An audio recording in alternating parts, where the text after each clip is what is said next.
ہمیں دین پر عمل کرتے ہوئے کیا مشکل پیش آئی۔ ہم تو دین کی راہوں کے مسافر ہوئے تو عزتیں پائیں، ہم نے اللہ کا نام لیا تو لوگوں نے پیار دیا، ہم نے عبادات کے طریقے اختیار کیے تو معاشرے میں شریف کہلائے۔ لیکن کتنا مشکل اور کٹھن لمحہ تھا جب کوئی اسلام لاتا تو معاشرے سے کٹ جاتا، سماجی بائیکاٹ کر دیا جاتا، وہ لوگوں سے الگ ہو جاتا۔ میرے اور آپ کے آقا و مولا حضور نبی رحمت صلی اللہ علیہ وآلہ وسلم قریش کے عالی نسب خاندان سے تعلق رکھتے ہیں، صادق بھی کہلاتے ہیں، امین بھی کہلاتے ہیں، لوگوں کی امانتیں بھی حضور کے گھر میں پڑی ہیں، اپنے فیصلوں میں حضور کو حاکم بھی مانتے ہیں۔ لیکن جب اللہ کی توحید کا اعلان کیا، جب لوگوں کو راہ راست اور راہ حق کی طرف بلایا تو یہ سارے مخالف ہو جاتے ہیں، حتیٰ کہ اپنے سقے عزیز بھی کتنے دل آزار جملے بولتے ہیں، تبا لک ہنالک سائر الیوم الہذا جمعتنا۔ یہ رشتے میں سکا چچا بولتا ہے۔ اللہ اکبر، مشکلیں سہی، تکلیفیں سہی، سماجی مقاطعہ ہوا، سوشل بائیکاٹ ہوا۔ شاب ابی طالب کے 3 سال کس کٹھن حالات میں حضور اور حضور کے غلاموں نے اور خاندان والوں نے کاٹے، حتیٰ کہ درختوں کے پتے کھا کھا کے گزر اوقات ہوتی تھی۔ معاہدہ لکھ کے کعبۃ اللہ کے ساتھ لٹکا دیا گیا، اور یہ اتنے سنگ دل ثابت ہوئے کہ باہر سے کوئی تجارتی قافلہ آتا جس کے پاس اغذیہ ہوتی، کھانے پینے کی اشیاء ہوتی، تو ان کو ادھر جانے نہ دیتے، مبادا کہیں یہ خرید نہ لیں۔ ان کا خیال یہ تھا کہ یہ بھوک سے دم توڑ جائیں، اور نیا دین جو لے کر کے آئے ہیں وہ شعب ابی طالب میں اس گھاٹی کے اندر ہی اپنے آخری دن پورے کرے۔ لیکن جس کو اللہ نے سر بلند کرنا ہو، عزت دینی ہو، جس دین کو پوری دنیا کے اوپر غالب ہونا تھا، اس کو کون روک سکتا تھا؟ اللہ کے محبوب علیہ الصلوۃ والسلام نے محنت، تندہی، کوشش اور کد و کاوش کے ذریعے لوگوں تک پیغام حق کا ابلاغ کیا۔ سب سے پہلے حضور کی اہلیہ حضرت سیدہ خدیجہ الکبریٰ رضی اللہ تعالی عنہا ایمان لاتی ہیں۔ حضور علیہ السلام کے قریبی دوست، گہرے دوست حضرت سیدنا ابو بکر رضی اللہ تعالی عنہ ایمان لاتے ہیں۔ حضرت علی المرتضیٰ رضی اللہ تعالیٰ عنہ اگرچہ نو عمر ہے، لیکن سینے پہ ہاتھ رکھ کے کہتے ہیں جان و دل فدا کروں گا حضور آپ پہ۔ حضرت بلال حبشی اسلام لاتے ہیں، حضرت عمار ابن یاسر، حضرت سمیہ، حضرت یاسر اسلام لاتے ہیں۔ 38 لوگ ایک ایک کر کے اسلام میں داخل ہوئے۔ کفار تو چاہتے تھے کوئی دوسرا شخص ان کے ساتھ کھڑا نہ ہو، تو جب 38 لوگ حضور کے ساتھ کھڑے ہو گئے تو ان کے لیے بڑا اذیت ناک لمحہ تھا کہ یہ تحریک جس کو ہم روکنا چاہتے ہیں یہ پھیلتی چلی جا رہی ہے، لوگ اس کے ساتھ شامل ہوتے چلے جا رہے ہیں، اور لوگ ان کے لیے محبتیں اور ان کے لیے پیار پیش کرتے چلے جا رہے ہیں۔ عبداللہ ابن جدعان کے گھر کے قریب سے میرے حضور گزر رہے تھے کہ ابو جہل نے دیکھ لیا اور ہاتھ میں نوکیلا پتھر پکڑا اور حضور پہ حملہ آور ہو گیا۔ آقا کریم علیہ السلام نے کوشش کی کہ الجھاؤ پیدا نہ ہو، لیکن یہ اس بات پہ تلا ہوا تھا کہ حضور کو اذیت دے۔ اس نوکیلے پتھر سے حملہ آور ہو کے حضور کو گہرے زخم دیتا ہے، حتیٰ کہ حضور کے مبارک بدن سے خون بہنے لگ جاتا ہے۔ وہاں سے حضور سین حرم میں پہنچتے ہیں اور اللہ کی حضور سر بسجود ہو جاتے ہیں۔ حضور کے چچا حمزہ بن عبد المطلب ابھی اسلام نہیں لائے تھے، وہ شکار کھیل کے واپس آ رہے ہیں، اور جب وہ شکار کھیل کے آتے تھے تو بڑا اترا کے چلتے تھے۔ انہوں نے سنا کہ 2 لونڈیاں آپس میں بات کر رہی ہیں۔ اس کو پتا ہوتا نا کہ اس کے بھتیجے کے ساتھ کیا سلوک ہوا ہے تو یہ کبھی بھی ایسی چال نہ چلتا، اس کی ٹوری کوئی اور ہوتی۔ تو رک گئے، قدم خود بخود ٹھہر گئے، رک کے پوچھا کیا ماجرا ہوا؟ کہا تمہارے بھتیجے کو ابو جہل نے مارا ہے، اور اس کے نازک بدن سے خون بہتا رہا۔ وہ خاموش تھا لیکن اس نے جان بوجھ کے زیادتی کی اس پر۔ بس غصے میں بپھر گئے۔ سین حرم کے آس پاس قریش اپنی مسندیں جمائے بیٹھے ہوتے تھے ٹولیوں کی شکل میں۔ آج امیر حمزہ آئے اور ابو جہل کو تلاش کر کے اپنی کمان کو زور سے اس کے سر پہ مارا اور اس کا سر پھٹ گیا، اور ساتھ بولے تم نے ہمارے بھتیجے کو لاوارث سمجھا ہے۔ اب اس کے حواری کھڑے ہو گئے، لیکن ابو جہل بڑا کائن شخص تھا، اس نے سمجھا کہ یہ تو اب تنہا ہیں، لیکن لڑائی کی آگ روشن ہوگی تو بنو ہاشم بھی نکل آئیں گے تو یہ لڑائی لمبی ہو جائے گی، تو اس کا سبب میں ہوں، قصور میرا ہے۔ اس نے کہا بس بس مجھ سے غلطی ہو گئی، اس طرح اس نے بات کو ٹال دیا۔ اب حضور کے چچا حضور کو ڈھونڈ رہے ہیں۔ سین حرم میں حضور علیہ السلام اللہ کے حضور سر بسجود ہیں۔ یہ پاس جا کے کھڑے ہو گئے اور کہا یا ابن اخی، اے میرے بھائی کے بیٹے، اے میرے بھتیجے، لیکن حضور سر نہیں اٹھایا۔ اللہ کے حضور اپنے دکھڑے بیان کر رہے ہیں۔ اسی کسے دے کچھ نہیں لگ دے تے نہ کوئی ساڈا دردی۔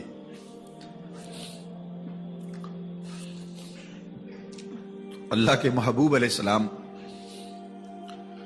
اللہ کے حضور سر بسجود ہے۔ انہوں نے پھر کہا یا ابن اخی، اے میرے بھائی کے بیٹے، اور انہیں بے چینی ہے کہ بتاؤں کہ حوصلہ رکھو میں تمہارا بدلہ لے لیا، لیکن حضور سر نہیں اٹھا رہے۔ تیسری مرتبہ پھر آواز دی، حضور نے سر اٹھایا، آنکھیں آنسوں سے بھری ہوئی تھی،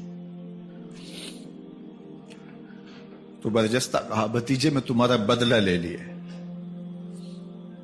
میرے حضور نے فرمایا چچا مجھے اس کی کوئی خوشی نہیں ہوئی۔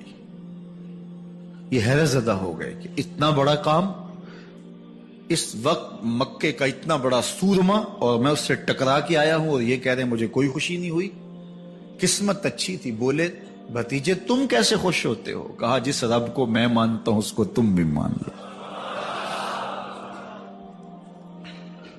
تو امیر حمزہ کی قسمت اچھی تھی تو آگے بڑھے اور اسلام قبول کر لیا۔ 38 لوگ پہلے مسلمان تھے، یہ 39 میں مسلمان ہو گئے۔ بس ان کا اسلام لانا مسلمانوں کے لیے تسکین قلب کا ساما ہوا۔ حضور کی آنکھوں میں امٹتے ہوئے آنسو، آگے بڑھے، کعبے کو غلاف کو پکڑا، کہا اللہم اعز الاسلام باحب الرجلین الیک بعمر ابن الخطاب اور بعمر ابن حشام۔ اے اللہ ایک شیر دیا ہے، ایک شیر اور دے دے، اب تیری مرضی، یا عمر بن خطاب دے دے یا عمر بن حشام دے دے۔ اگرچہ اس نے میرے اوپر پتھر برسائے ہیں، مجھے زخمی کیا ہے، لیکن اگر دین کی تقویت اس سے ہو سکتی ہے تو مالک مجھے کوئی غصہ نہیں۔ چاہے عمر بن حشام، یہ ابو جہل کا نام ہے، مجھے چاہے ابو عمر بن حشام دے دے یا عمر بن خطاب دے دے، ایک شیر دے دیا، ایک شیر اور عطا کر دے۔ حضور کعبہ کے غلاف سے لپٹ کے اللہ کے حضور دعائیں مانگ رہے ہیں۔ 39 لوگ اسلام لا چکے ہیں، 40ویں کا انتظار ہے۔ اللہ کے محبوب علیہ السلام کی دعائیں ہیں، حضور کی التجائیں ہیں۔ ادھر یہ خبر پورے مکے میں پھیل جاتی ہے کہ حمزہ بھی ایمان لے آئے۔ کفار پر سراسیمگی سی کیفیت پیدا ہو جاتی ہے کہ ہم تو سمجھتے تھے کہ یہ 2-4 لوگ ہیں، 10, 15, 20 لوگ جمع ہو جائیں گے، اور اس طرح کے لوگ بھی اگر ان کے ساتھ شامل ہو گئے تو ان کا راستہ نہیں روکا جا سکے گا۔ وہ سر جوڑ کے سوچنے لگے، ابو جہل کو کوسنے دینے لگے، اس نے کیوں یہ ظلم کیا کہ اس کا نتیجہ یہ پھر ہمیں بھگتنا پڑ رہا ہے۔ اس کے لیے کوئی تدبیر کرنی چاہیے، اس کے لیے کوئی حکمت سوچنی چاہیے۔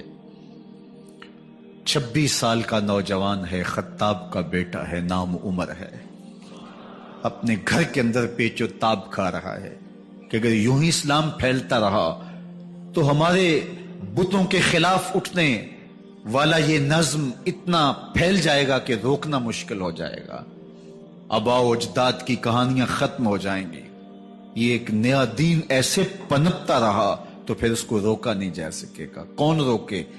دل میں خیال آیا اس کا ایک ہی حل ہے کہ بانی اسلام کی زندگی کا چراغ گل کر دیا جائے. لیکن یہ اتنا بڑا کام کون کرے؟ سوچا خود کروں گا. اٹھتی جوانی اور یہ پہلوانی کا زمانہ تھا عمر بن خطاب کا. اعضاء میں توانائی، طبیعت میں جوش، تلوار حمائل کی. دوپہر کے وقت خیال آیا تو کڑکتی دوپہر میں چل پڑے. سنسان گلیاں ہیں، سخت گرمی ہے، لوگ دیواروں سے لگ کے چلتے ہیں اگر کوئی کسی کو کسی مجبوری کے تحت کہیں جانا بھی پڑے. لیکن یہ مست ہاتھی کی طرح اپنے ارادے کو عملی جامہ پہنانے کے لیے گھر سے نکل پڑتے ہیں اور اس انداز سے تلوار حمائل کیے ہوئے آگے بڑھ رہے ہیں. نعیم بن عبداللہ آگے سے آ رہے تھے. آنکھوں میں اترا ہوا نشہ دیکھا، کہانی سمجھ گئے. یہ بھی مسلمان ہو گئے تھے لیکن ابھی ایمان ظاہر نہیں کیا. کہا عمر کدھر کے ارادے ہیں؟ کہا بانی اسلام کا چراغ بجھانے جا رہا ہوں.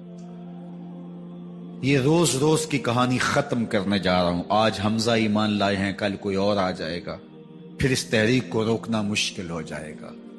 نعیم بن عبداللہ مسکرا کے بولے گھر کی خبر لی ہے؟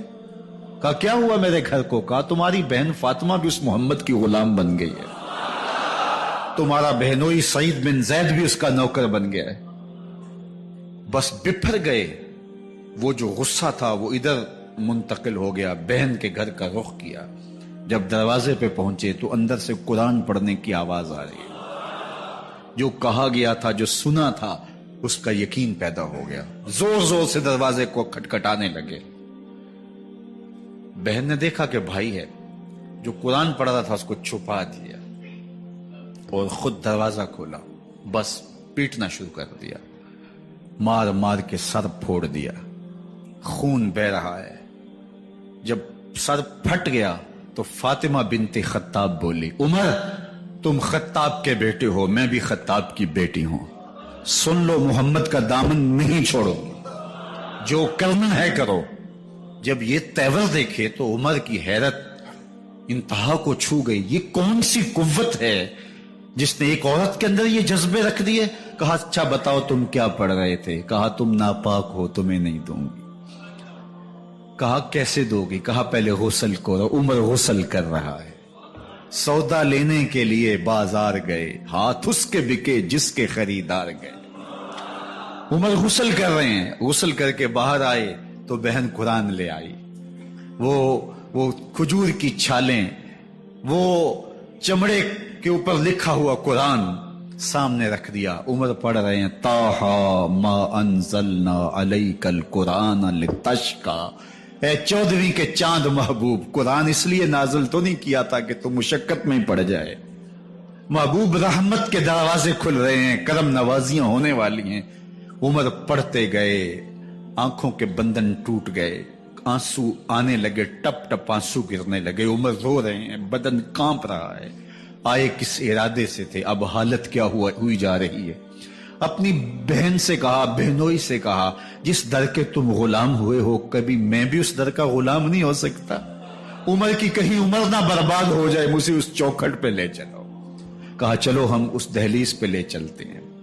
تلوار اسی طرح حمائل کی ہوئی ہے، حضور دار ارقم میں ہے. یہ اسلام کی پہلی درسگاہ ہے، حضرت ارقم کا گھر. مسلمانوں کی تعداد بہت تھوڑی، یہاں چھپ کر کے دین سیکھتے ہیں. حضور بھی وہاں تشریف فرما تھے، باقی اصحاب بھی وہاں تشریف فرما تھے. حضرت میرے حمزہ بھی وہاں تھے. دروازے کی درزوں سے دیکھا کہ عمر آ رہے ہیں، تلوار بھی حمائل کی ہوئی. صحابہ نے کہا عمر آ رہے ہیں. میرے حمزہ نے کہا کوئی پرواہ نہیں، آنے دو. اچھا ارادہ ہوا تو خوش آمدید کہیں گے، ارادہ اچھا نہ ہوا اس کی تلوار سے گردن کاٹوں گا. اللہ اکبر. جب دروازہ کھولا تو دو صحابہ نے بازوں سے پکڑ لیا، کندھوں سے. حضور نے فرمایا کندھے چھوڑ دو. کندھے چھوڑ دیے گئے. آقا کریم علیہ الصلوۃ والسلام نے ان کے گلے کے اندر جو کپڑا تھا اس کو پکڑ کے جھٹکا دیا. اسلم عمر، عمر اسلام لاؤ.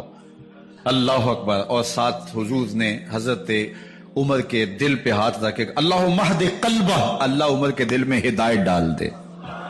بس یہ جملہ کہنے کی دیر تھی اور حضور کا ہاتھ پھرنے کی دیر تھی، اندر سے کفر دھلتا چلا گیا۔ اور عمر نے کہا اشہد ان لا الہ الا اللہ واشہد انک رسول اللہ۔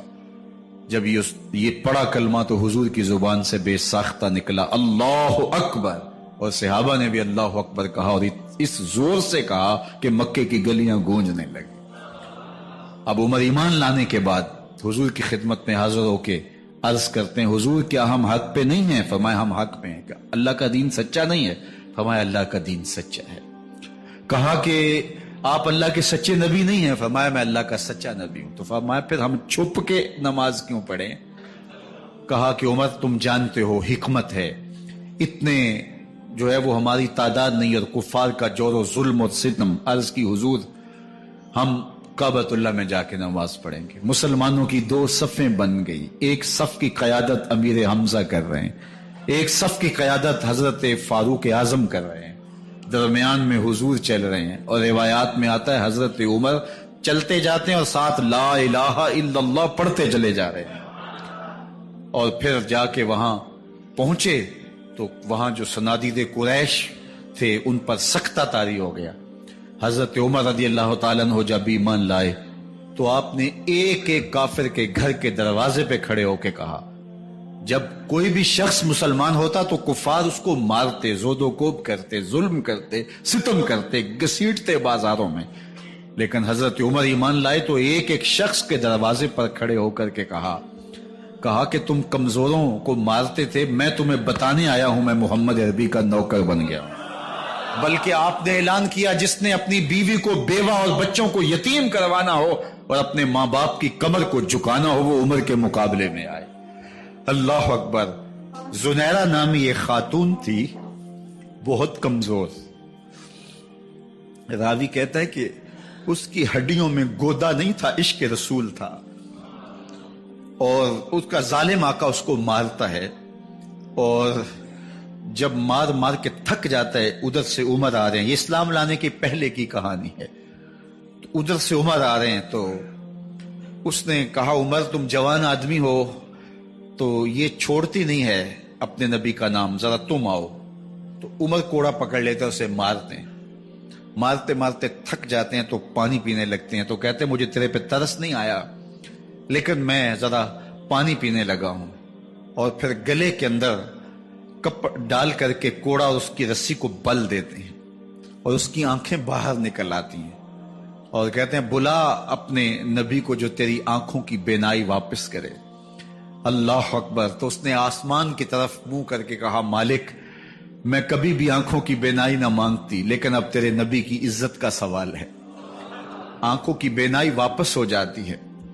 زنیرہ کو بڑا مارا۔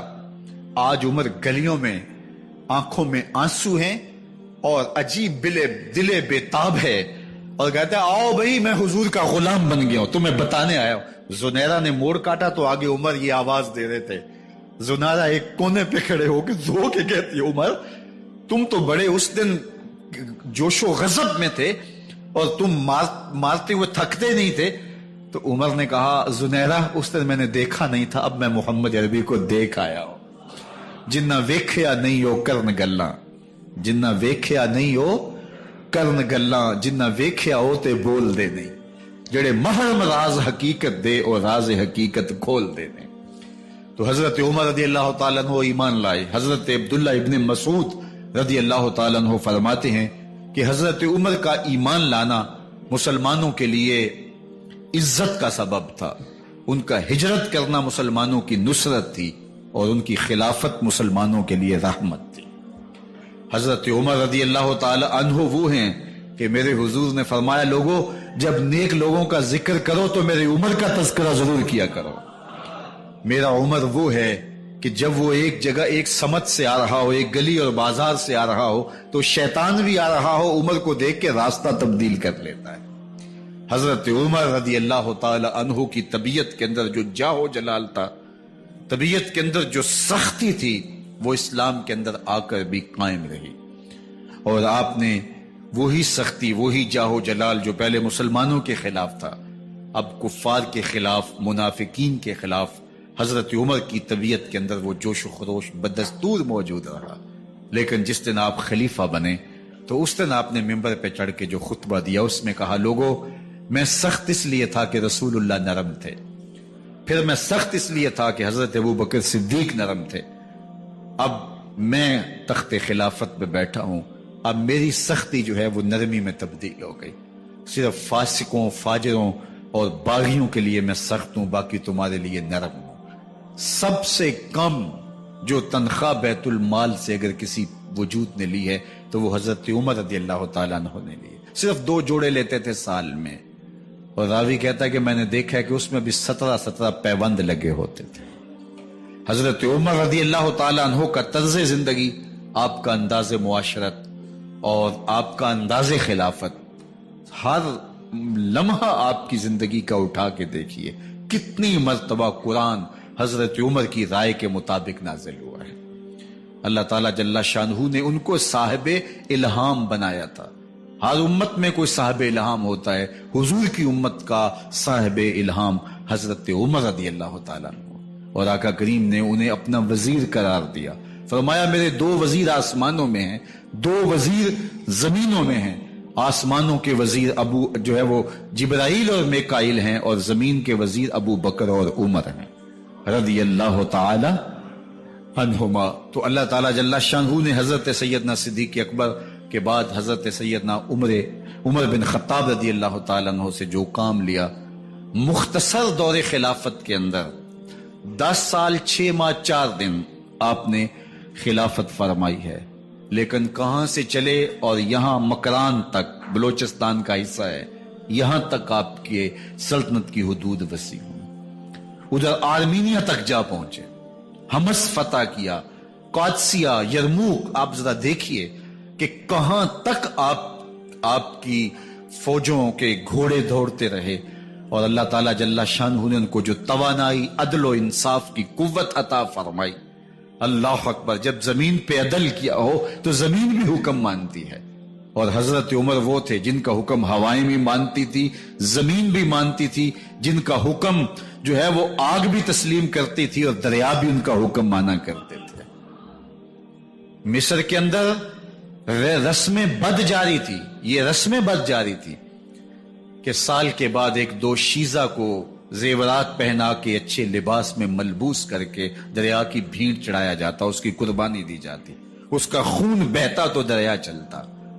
جب اسلام مسلمانوں نے مصر فتح کیا تو گورنر نے لکھا کہ اسلام تو اس طرح کی رسوم کی اجازت نہیں دیتا، لیکن خشک سالی ہے، لوگوں کی فصلیں ویران پڑی ہے، تو حضرت کیا کیا جائے؟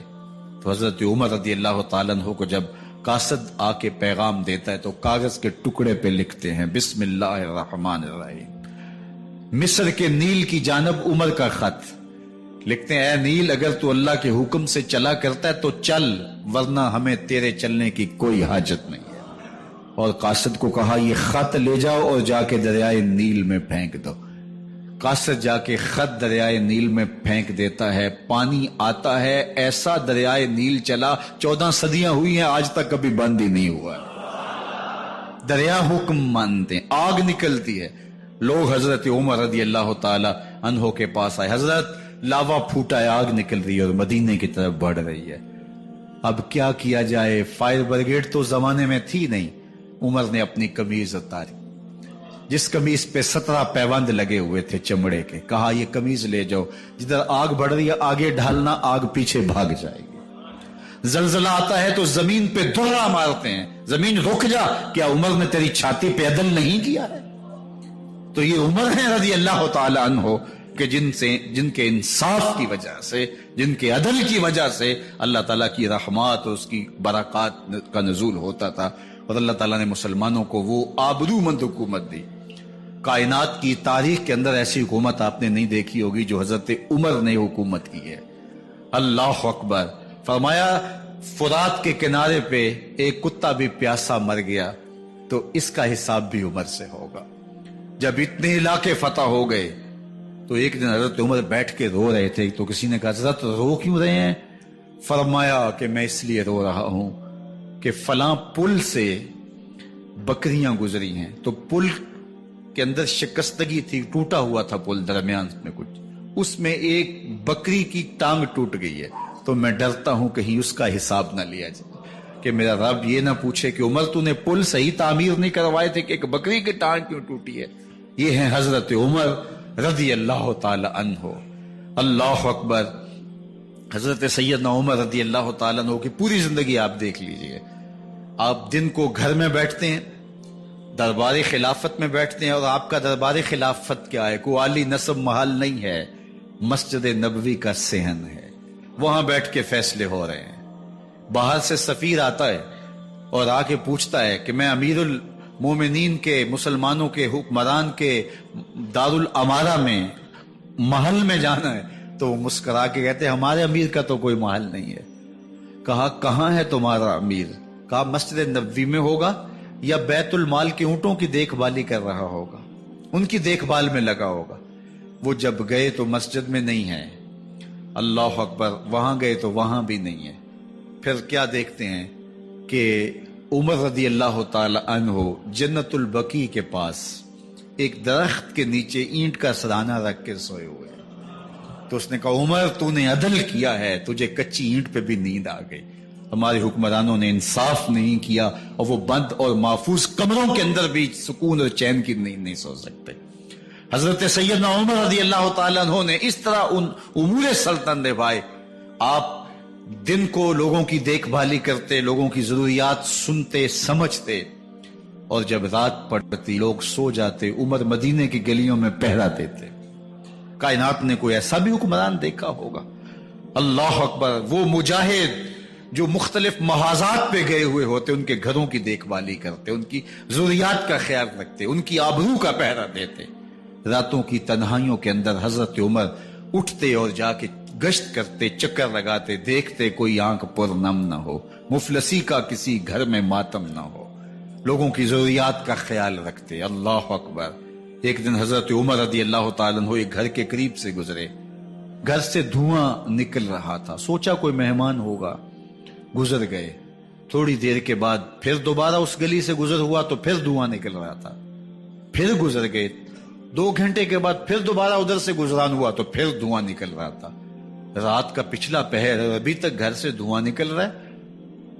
عمر رضی اللہ تعالیٰ عنہ نے دروازے کو کھٹکھٹایا، اندر سے خاتون کی آواز آئی، اس وقت کون ہے؟ کہا ایک مسافر ہوں، پوچھنا چاہتا ہوں تمہارے گھر سے دھواں کیوں نکل رہا ہے رات کے اس پہر؟ کہا تمہیں اس سے کیا غرض؟ کہا نہیں مجھے تشویش ہوئی ہے۔ تو اس نے کہا عمر کی جان کو رو رہی ہوں۔ حضرت عمر رضی اللہ تعالیٰ عنہ نے کہا کیا ہوا؟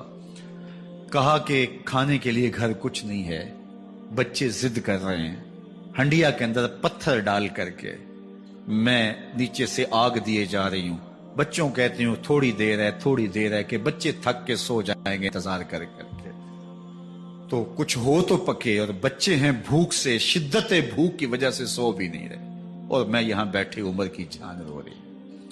حضرت عمر رضی اللہ تعالیٰ عنہ واپس آئے، گھی کا کنستر اٹھایا، آٹے کی بوری لی اور ساز و سامان لیا۔ خادم تھا آپ کا اسلم بیت المال میں، اس نے حضرت یہ سب کچھ میں اٹھا لیتا ہوں۔ کہا حشر کے دن میرا بوجھ اٹھاؤ گے؟ کہا نہیں وہ تو آپ کو اٹھانا ہوگا۔ کہا عمر کو آج خود ہی اٹھانے تو، اور اٹھا کے ان کے گھر آئے، اور گھر آ کے ان کو سب کچھ دیا۔ اور پھر اس کے بعد جب کھانا تیار ہوا، بلکہ روایت میں آتا ہے کہ جب آگ جلا رہی تھی تو عمر جھک کے چولہے میں پھونکے مار رہے تھے۔ اللہ اکبر۔ اس خاتون کو نہیں پتا کہ یہ کون ہے، یہ کوئی اجنبی مسافر ہے، میری مدد کر رہا ہے۔ پھر بچے جو ہے وہ جب کھانا کھا کے خوش ہوئے تو حضرت عمر رضی اللہ تعالیٰ عنہ نے دل میں سوچا اور کہا عمر جس طرح تو نے بچوں کو رلایا ہے آج ان بچوں کو ہنساؤ بھی۔ تو بچے بیٹھے ہیں تو عمر کبھی ادھر جاتے ہیں کبھی ادھر جاتے ہیں، جس طرح بچوں کو کھلانے کے لیے جو ہے وہ گھٹنوں کے بل اور ہاتھوں کے بل لوگ چلتے ہیں، حضرت عمر یوں چلتے ہیں اور وہ بچے مسکراتے ہیں۔ جب بچے ہنسنے لگے، کھانا کھا چکے، عمر اس خاتون سے مخاطب ہو کے کہتے ہیں بہن دیکھ عمر کی بڑی مجبوریاں ہیں، فسطاط، یرموک، کہاں کہاں آرمینیا، کہاں کہاں سرحدوں پہ محاذ پہ لوگ موجود ہیں، ان کی دیکھ بھال کرنی، امور خلافت، کیا کیا معاملے ہیں، تنہا اکیلے بیچارے کی جان ہے، وہ نہیں خیال کر سکا، چل تو اسے معاف کر دے۔ وہ بہن کہتی ہے تو اتنی ہمدردی کیوں کرتے عمر کی؟ نہیں، میں عمر کو معاف نہیں کروں، کل قیامت کے دن میں اللہ کے حضور عمر کا گریبان پکڑوں گی۔ تو دوسرے علاقے فتح کرتا تھا، میری خبر ہی نہیں تھی۔ اللہ اکبر! جب یہ بات کی تو عمر چیخیں مار کے رونے لگے اور ہاتھ جوڑ کے کہنے لگے، بہن یہ تمہارے سامنے تو عمر کھڑا ہے، یہ حضرت عمر تھے رضی اللہ تعالیٰ عنہ، اور اللہ کے محبوب علیہ الصلوۃ والسلام کے خلیفہ راشد، دوسرے خلیفہ، 10 سال 6 ماہ اور 4 دن آپ نے خلافت کی۔ اور تاریخ کہتی ہے اگر عمر رضی اللہ تعالیٰ عنہ کو 10 سال اور مل جاتے، یا مغربی مفکرین کہتے ہیں کہ اگر کائنات کو ایک عمر اور مل جاتا، پوری دنیا پہ مسلمانوں کی حکومت ہو، کہیں کفر باقی نہ بچتا۔ لیکن بد باطن لولو فیروز نامی ایک مجوسی غلام نے نماز فجر پڑھتے ہوئے حضرت عمر بن خطاب رضی اللہ تعالیٰ عنہ پہ حملہ کیا، زہر میں بجھا ہوا خنجر آپ کے جسم میں سرایت کر دیا۔ آپ وہاں سے اٹھا کے گھر لائے گئے اور 4 دن تک مسلسل آپ اس اذیت اور تکلیف میں رہے۔ جب آخری وقت آیا تو اپنے بیٹے کو بلایا، کہا بیٹا میں نے ام المومنین سیدہ عائشہ رضی اللہ تعالیٰ عنہ سے پوچھا ہوا ہے کہ میرے مرنے کے بعد حضور علیہ السلام کی قربت میں مجھے جگہ دے دی جائے، ہو سکتا ہے میں امیر المومنین مسلمانوں کا خلیفہ ہوں تو اس وجہ سے انہوں نے اجازت دے دی ہو، جب میں فوت ہو جاؤں تو ظاہر خلیفہ نہیں رہوں گا، تو پھر جا کے ان کو دوبارہ کہنا کہ میرے باپ کا پیغام ہے، اگر وہ اجازت دیں تو مجھے حضور کی قربت میں دفن کر دینا، اور اگر وہ اجازت نہ دیں تو پھر جنت البقیع میں مجھے دفن کر دینا۔ جب حضرت سیدنا عمر بن خطاب رضی اللہ تعالیٰ عنہ کا انتقال ہو گیا تو آپ کے صاحبزادے ابن عمر حضرت عائشہ رضی اللہ تعالیٰ عنہا کے پاس گئے، کہا کہ میرے باپ کا سلام ہے آپ کے نام، انہوں نے آپ کو زندگی میں کہا تھا کہ حجرہ انور میں سیدنا صدیق اکبر کے ساتھ 2 گز جگہ مجھے بھی نصیب ہو جائے، تو آپ نے اجازت دے دی تھی۔ تو میرے والد گرامی نے فوت ہوتے ہوئے کہا کہ دوبارہ ام المومنین کے پاس جانا اور دوبارہ پوچھنا۔ اس وقت تو میں امیر المومنین تھا، ہو سکتا ہے وعدہ کر لیا ہو، لیکن اب اگر آپ اجازت دیں تو یہاں ہم قبر ان کے لیے کھود لیں، ورنہ ہم جنت البقیع میں دفن کر دیں۔ تو ام المومنین سیدہ عائشہ رضی اللہ تعالیٰ عنہ رو پڑی اور فرمایا یہ جگہ میں نے اپنے لیے رکھی تھی، لیکن عمر نے اسلام کے لیے خدمت اتنی کی ہے کہ میں نے خود ترجیح دی ہے، اس لیے میں اجازت دیتی ہوں کہ یہاں عمر کو دفن کیا جائے۔ اللہ اکبر! اور پھر وہاں حضرت عمر رضی اللہ تعالی عنہ کو دفن کیا گیا۔ یہ قبر میرے حضور کی ہے، 7 حضرت صدیق اکبر ہیں، 7 حضرت عمر فاروق رضی اللہ تعالی عنہ ہیں۔ جے شک ہووی تے چل مدینے، جے شک ہووی تے چل مدینے، ویخ لے جوڑ مزاراں دا، بن یار نبی دیاں یاراں دا۔ حضور نے فرمایا ایک دن مسجد نبوی سے باہر نکل رہے تھے اور کچھ لوگ مسجد میں داخل ہو رہے تھے، حضور نے دائیں ہاتھ سے ابو بکر کا ہاتھ پکڑا تھا اور بائیں ہاتھ میں حضرت عمر کا ہاتھ تھا، اور جب لوگوں کو آتے ہوئے دیکھا ان کو مخاطب کرتے ہوئے کہا ہاکذا نبعث یوم القیامہ، قیامت کے دن ہم قبروں سے یوں ہی اٹھائے جائیں گے، میرے دائیں ہاتھ میں ابو بکر کا ہاتھ ہوگا، بائیں ہاتھ میں عمر کا ہاتھ ہوگا، جے شک ہووی تے چل مدینے، آویخ لے جوڑ مزاراں دا، بن یار نبی دیں یاراں دا۔ تو میرے حضور نے فرمایا جب اچھے لوگوں کا ذکر کرو تو میرے عمر کا ذکر بھی ضرور کیا کرو۔ تو حضرت عمر رضی اللہ تعالی عنہ اللہ کے محبوب کے محبوب ہیں، باقی صحابی مرید ہیں، حضرت عمر میرے حضور کی مراد ہیں، اللہ سے مانگ کر کے لیا ہے، اللہ عمر بن خطاب عطا کرتے، اور پھر اللہ نے عمر کی صورت میں اسلام کو وہ عظیم تحفہ دیا جس سے اسلام کی عزت بڑھی اور شان و شوکت میں اضافہ ہوا، اور اسلام کے جھنڈے 4 داغ عالم کے اندر لگ گئے۔ اللہ مجھے آپ کو حضرت عمر کے نقوش پاکی برکتیں عطا فرمائے، اور ہمارے حکمران